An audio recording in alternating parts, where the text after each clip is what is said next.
guys, we got this great clip from one of our long content videos. Don't forget to hit the subscribe button. Enjoy. Putting more of my attention into real estate. I started listening to Bigger Pockets, listening to the podcast there on my drive to work. Then eventually started doing direct to seller campaigns between text message platforms and cold calling. As you mentioned, I'm more so of a newer investor. I have a few contracts right now in Pennsylvania, Pittsburgh, Pennsylvania specifically. And from right now, Miami real estate, we have a listing there. I also am working on a short sale, 2-family over here in New York that I'm hoping to acquire shortly.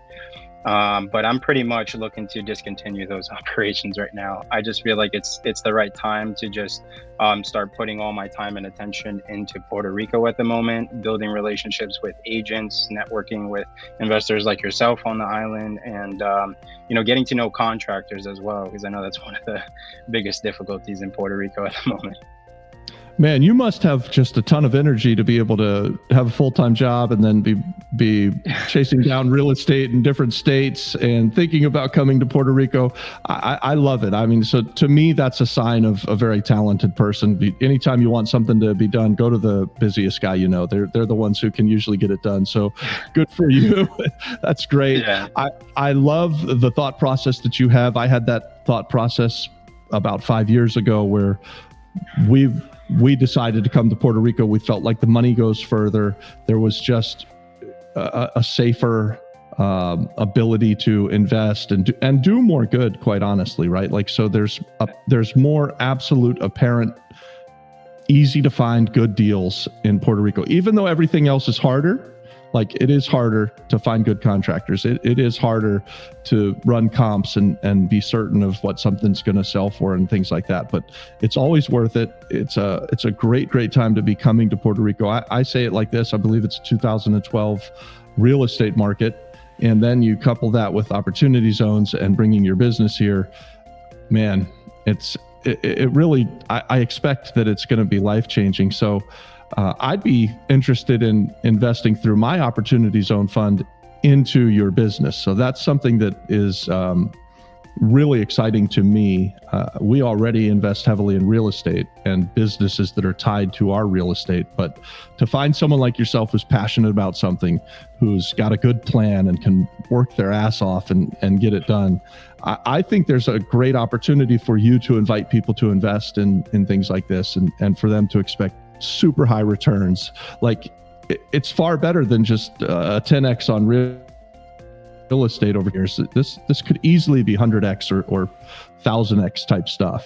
So yeah, I don't know. I mean, as I mentioned, that through, or if you're I have. I mean, I working at City MD, I saw how much they expanded. You know, they opened up City MD literally 2 blocks from here. It's just, they're opening up just an immense number of locations. And the way that I see it, I think the demand is so high all over the island that I think each urgent care would be successful. But it's really, I want to turn it into a business where we're opening up multiple chains, that we're the go-to on the island. We want to be within, a 30-minute radius of everybody pretty much.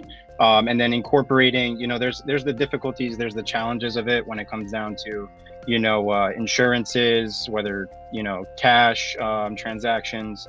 I've looked into the competition. A lot of them are just offering concierge services with like a yearly fee and then payments per each visit. I don't know how beneficial that is, but the way that we're looking at it is we do want to provide that concierge service, but we really want to entail also the insurances and also help the local people out as well. There's variable locations, even near Condado, Dorado, and I'm sure that they would have the capacity, to pay cash for these certain things. But the ultimate goal is to really be able to provide the care to everybody, not just, specifically them. And I think implementing the insurances, opening up practices within a 30-minute radius, I think it's going to be extremely successful. Do you have a business plan already kind of in the works? And will you or will you shortly have something like that you're going to be interested in sharing with people? Is there a way that we could help you by getting this business plan out there? Yeah, as of right now, it's more of the due diligence period. It's not an easy thing to open up, and it definitely is going to require a lot of work. I'm currently working with, Ozworks. I'm looking to pretty much establish a solidified plan. And it's a little bit trickier than just developing up an urgent care in the States, because we're trying to take advantage of all the incentives, right? When it comes down to the opportunity zones, and just general, even hospitality plays, and trying to capitalize as much as possible with all the avenues that we can. And I think once we have that map, I think that's when everything's going to be set in stone. And ultimately, we are definitely looking to, raise some capital there. So I would appreciate you and your opportunity fund doing that. Hey guys, thanks for watching that. Subscribe to our channel, watch this next, and then also check out the pinned content for more great content, guys. God bless.